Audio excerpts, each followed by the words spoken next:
ഇന്ന് നമ്മുടെ വണ്ടിയുടെ ബോഡി പെയിൻറ്റ് ചെയ്യാനായിട്ട് പോവാണ്. അപ്പം ഇത് ചേസ് പറമ്പിൽ കൂടെ ഓടി നടപ്പുണ്ട്. ബോഡി ഫുള്ള് നമ്മൾ പീസാക്കിയായിരുന്നു, 3 പീസാക്കിയിട്ടുണ്ടായിരുന്നു. അത് എല്ലാം നമ്മൾ ഫസ്റ്റ് ഇത് നല്ല രീതിയിൽ വാഷ് ചെയ്യണം. നല്ല രീതിയിൽ വെള്ളം അടിച്ച് അതിൽ ചെളിയും മണ്ണും പൊടിയെല്ലാം നല്ല രീതിയിൽ വാഷ് ചെയ്ത് ചെറിയ ചെറിയ പൊടികളൊക്കെ അവിടെ ഇവിടെ കാണും. എല്ലാം ഡീറ്റെയിൽ ആയിട്ട് കഴുകി പൊടിയും എല്ലാം നല്ല വൃത്തിക്ക് കഴുകി എടുക്കണം. ഒരു സോപ്പോ ഷാമ്പോ ഉണ്ടെന്നുണ്ടെങ്കിൽ അത്രയും നല്ലതാണ്. ജസ്റ്റ് നല്ല രീതിയിൽ ഒന്ന് കഴുകി എടുക്കുക. അതിനുശേഷം നല്ലതായിട്ട് ഉണങ്ങി വൃത്തിയായതിന് ശേഷം നമ്മൾ പെയിൻറ്റിങ് തുടങ്ങുവാണ്. ഞാനിവിടെ എടുത്തേക്കുന്ന ഒരു സ്പ്രേ പെയിൻ്റ് ഒരു ടിന്നാണ്.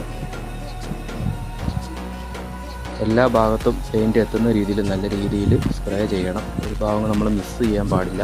കാരണം ഓൾറെഡി വൈറ്റ് കളർ വണ്ടി ആയത് കാരണം എവിടെയെങ്കിലും മിസ് ചെയ്താൽ പെട്ടെന്ന് എടുത്തറിയാൻ പറ്റും. അതുകൊണ്ട് എല്ലാ സൈഡിലും എല്ലാ മുക്കിലും മൂലയിലും നമ്മൾ ഈ സ്പ്രേ നല്ല രീതിയിൽ ചെയ്യണം. ഒരു 2 കോട്ടെങ്കിലും അടിക്കുകയാണെന്നുണ്ടെങ്കിൽ അത്രയും നല്ലതാണ്. ഇതാണ് വണ്ടിയുടെ റിസൾട്ട്.